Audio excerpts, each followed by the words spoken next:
difficultés que rencontrent les émigrés sénégalais, pas seulement en Italie, mais c'est dans toute l'Europe, c'est dans tout le monde. Et ces mêmes difficultés sont vécues même par les Sénégalais qui sont au Sénégal. C'est la vie qui est ainsi faite. Donc si je commence par la première interrogation, quand vous disiez que la diaspora n'est utilisée que pour des fins électoralistes et politiques, je pense qu'on peut relativiser aussi cette position, d'autant plus que certains même disent que même au Sénégal, les Sénégalais sont utilisés à ces fins-là. Mais toujours est-il qu'il faut savoir que le gouvernement fait des pas et des efforts par rapport à l'existence de nos compatriotes qui sont à l'étranger. Pas plus tard que tout à l'heure, à la pause, on parlait des différentes politiques qui sont initiées au niveau de l'État du Sénégal pour accompagner les migrants qui souhaitent revenir au Sénégal, qui souhaitent investir au Sénégal, et ceux même qui ont eu des initiatives heureuses de rapprocher leur collectivité locale d'origine à la collectivité locale dans laquelle ils évoluent à l'étranger. Peut-être que, comme vous l'avez dit, certains Sénégalais pensent que quand j'ai un projet pour mon village natal, le mieux c'est d'aller directement en parler au ministre.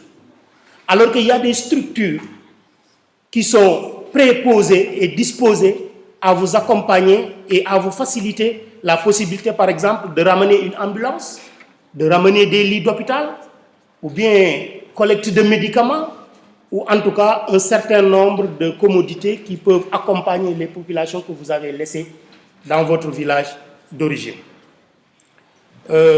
Ici en Catalogne par exemple, je n'ai pas encore duré en Espagne, je viens juste de faire 1 an ici, mais j'ai vu que beaucoup d'associations parviennent à pouvoir, dans le cadre de la coopération avec les collectivités locales dans lesquelles ils évoluent, à venir en aide. C'est trop rapide? À venir en aide aux populations qu'ils ont laissées au pays.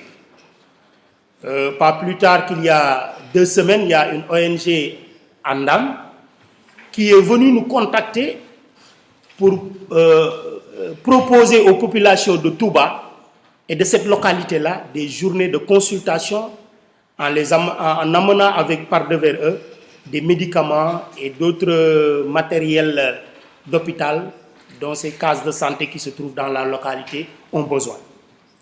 Mais parfois, le problème que nous rencontrons avec nos compatriotes sénégalais, c'est que vous ne frappez pas à la bonne porte. Vous avez besoin de quelque chose, vous allez directement au Sénégal en pensant que si je frappe à tel ministère parce que j'ai quelqu'un qui connaît tel ministre ou tel autre ministre, on peut régler le problème. Alors que vous avez ici une représentation qui est là pour vous. Le seul fait d'envoyer un email ou bien une lettre en disant que voici ce que je veux faire au Sénégal, voici les moyens dont je dispose, mais voici les problèmes auxquels je fais face, trouvez-moi une solution pour réaliser cela, nous on est payés pour le faire. Mais généralement, nos compatriotes, ils quittent Espagne, ils quittent Italie, ils quittent un autre pays pour aller directement au Sénégal et dire que je vais voir directement le ministre parce que ceux qui sont en bas, ils ne feront que des blabla comme il l'a dit. Ils ne vont rien réaliser. Généralement, ils vont vous promettre, mais rien ne va se faire. Parce que pour prendre des médicaments ou bien un certain nombre de matériel dans un pays et l'amener au Sénégal, il faut passer par la bonne porte. Il y a des textes qui régissent cela. Mes parents halpulaar vous diront que oui, je vais amener une ambulance pour mon village de Horefondé, alors que dans l'ambulance, ils y mettent du matériel qui leur appartient proprement pour destiner au commerce ou destiné à autre chose. On leur donne on leur facilite l'entrée de ce matériel-là, mais on ne sait pas réellement quelle est la bonne destination de ce matériel. C'est pourquoi il faut passer par le ministère des Affaires étrangères qui saisit le ministère des Finances pour leur demander d'homologuer le matériel et de lever tout ce qui est taxe douanière, vous permettant d'entrer facilement le matériel sans payer aucun franc. Mais malheureusement, les gens ne le font pas ainsi. Créer un espace pour pouvoir mener à bien les initiatives. Je pense que depuis quelques années, le Sénégal commence à ouvrir des bureaux économiques et un certain nombre d'agences au niveau des ambassades pour faciliter le rapprochement entre les immigrés et les informations dont ils ont besoin pour investir, pour retourner au Sénégal, etc. etc. Et là, à ma côté, j'ai le chef du bureau économique ici en Espagne. et qui est nommé par le président de la République uniquement pour permettre aux gens de la diaspora de pouvoir être à la portée de toutes les bonnes informations concernant ce qu'ils veulent installer au pays ou bien en tout cas les projets qu'ils souhaiteraient développer au pays.